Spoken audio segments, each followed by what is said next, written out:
Top 5 designer fragrances with Ouch110, a new exciting guest on the Mr. Smelly show.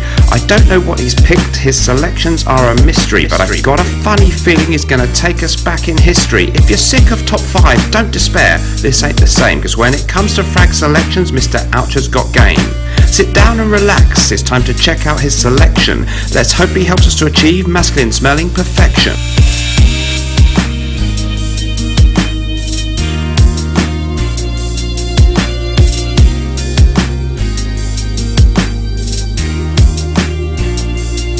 Will he include a Bulgari, a Dior or a Chanel? By watching this video is the only way you can tell. At the end of the video I'm going to tell you what I think, so you'll also get the opinion of me, Mr. Stink. A fragrance top 5 is always fun to discover, hearing recommendations from another fragcon brother. Pull up a chair, it's time to open up the popcorn. Let's all take the time to enjoy some hardcore frag porn. Hello everyone, welcome back. So today we're going to be doing another video in my series of videos that I've been doing where I ask other fragrance reviewers on YouTube to tell us their top 5 designer fragrances for men. Now, today it's going to be the turn of Thomas from the channel Ouch110. And I was lucky enough to meet Thomas in London with Claire from the Smurfy Girly channel for a drink back in May. I hope we can do that again really soon. He is a really great reviewer, and I'd really urge people to check out his channel. The link's in the description, and you really should subscribe if you're interested in finding out about fragrances. He's a great reviewer, really knows his notes, is a real expert. I think he studied perfumery, and he really breaks down fragrances in great detail and great depth, but still in a very entertaining way. Now, the interesting thing about this one is that Thomas on the channel Ouch110 doesn't really feature that many men's designer fragrances. Most of his reviews tend to focus more, I think you would agree, on niche fragrances and maybe female designer fragrances. When it's designer, it's normally the female ones he's more interested in. So I thought it would be really interesting to find out which designer ones he rates, and he's given us a really interesting selection. These are not your obvious choices. Some of them are discontinued, but of course I'm a fan of discontinued scents, so I think we're going to really enjoy this list, and there's definitely a few curveballs in there. So let's throw it over to Thomas. Hi Dan, you contacted me and said, do you want to do a video about your top 5 men's designer fragrances? Not something I talk about that often, so I'll gladly accept. So I'll just do a quick rundown, I guess. That's what we need to do, right? I'll do them in order of favourite as well, and some of them are unicorns. I'm really sorry, but I mostly wore men's fragrances in the 90s, so a lot of them are discontinued. Not a lot, but some of them are discontinued. Anyway, I won't ramble too much. So the first one, number 5, is Gucci Rush for men. Unfortunately, it is a unicorn. I remember the first time I smelled this and instantly loving it. It was just a very unusual aromatic piney thing that I'd never really smelled before. It was a bit snowy, a bit icy, and just definitely unique. I've not really smelled things that are like that since, so suggestions would be great. But yeah, Gucci Rush for men, the one in the white thing that looked like a cassette tape. So number 4 is Bulgari Blue for men. This one I love because I'm all about clean fragrances a lot of the time, especially when it comes to men's fragrances. I like things that make you feel clean and fresh and showered and all of that stuff. So Bulgari Blue I really like because it kind of smelled a little bit like lemony baby powder. I guess it was a nostalgic thing. It's very clean, it feels showery again, and also a really unique fragrance for men. It was an instant love. All of these ones were instant loves as soon as I smelled them. So Bulgari Blue for men, square bottle.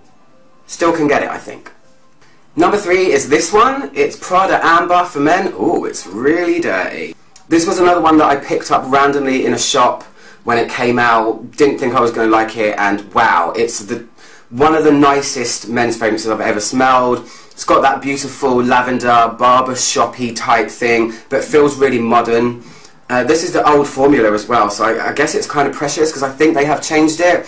But I really love Prada Amber for men. Although it doesn't really smell of amber at all, it does have what I look for in a men's fragrance. So it does have that clean, showery goodness, and man, it lasts a really long time, this formula anyway. So my number 2 spot goes to this little beauty. It's Versace Black Jeans. Such an unassuming fragrance when it was out. I don't think it was hugely popular, I'm not sure. Why didn't I hoard it when it was still available? I don't know. I luckily got this as a gift from somebody, but I smelled this on a man when I was 16 in a shoe shop, and a customer came in and was wearing it, and I had to ask him. It's a really gorgeous aromatic tobacco type thing. It's really hard to describe. I'm going to spray it on my hand. Precious drops. Spraying it for you, Dan. You're worth it. It's really crisp and green and tobacco-y. It's just lovely. It's another aromatic, and I don't usually wear aromatics, but this is the one in my collection that I just adore and really, really wish they would bring it back. And the final spot goes to one that I desperately would love to own again. When they discontinued this fragrance, I saw it for sale in a shop. They had piles of gift sets, 50 mils with shower gel and an aftershave balm for £14, and I picked up one. It is Dolce & Gabbana By in the zebra print bottle. This to me is probably the best men's fragrance that has ever existed. The women's one alongside it as well, just for good measure. Both of them as a pair. Amazing, strange fragrance that's very difficult to describe, but those of you that have smelled it will hopefully know what I mean when I say it's amazing. It was so strong, it was so long lasting, it was a massive compliment getter, and I used the last of mine at least 5 years ago. It was a sad day. Anyway, that's my list. I hope you liked it. Thanks again, Dan, for inviting me to do this. It was really cool. I don't really talk about men's fragrances that much, so it's kind of like a breath of fresh air. Anyway, thanks. I'll see you soon, Dan, hopefully. We'll go for a drink. Okay, bye.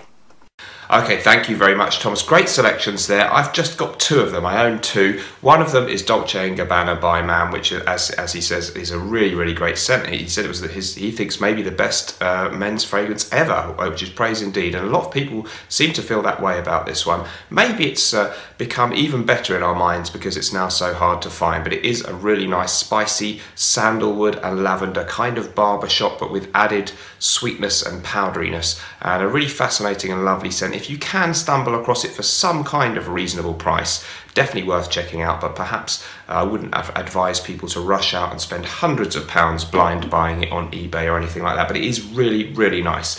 And the other one that I've got that Ouch110 mentioned is Prada Amber Pour On, which is a really, really nice soapy scent, not like Mugler cologne, kind of clean, transparent, green kind of soapiness, but a little bit more sweetness and spiciness, and it has a really, really interesting character about it. I think saffron is one of the notes listed in this one, as patchouli, cardamom, so it's a very perfumey smelling bar of soap that this makes us imagine, and that's of course appropriate because it is a perfume for men. So Prada Amber Pour On, one of my favourite soapy fragrances, and the other three I'm really interested to check those out. I'm going to go out and see if I can sniff Blue by Bulgari as soon as possible. That one's still available, and a really interesting list. So thank you so much for sharing that with us. Go and check out his channel, and I'll see you in the next video, everyone. Remember, whatever you're doing in life, let's project. Bye bye. Baby.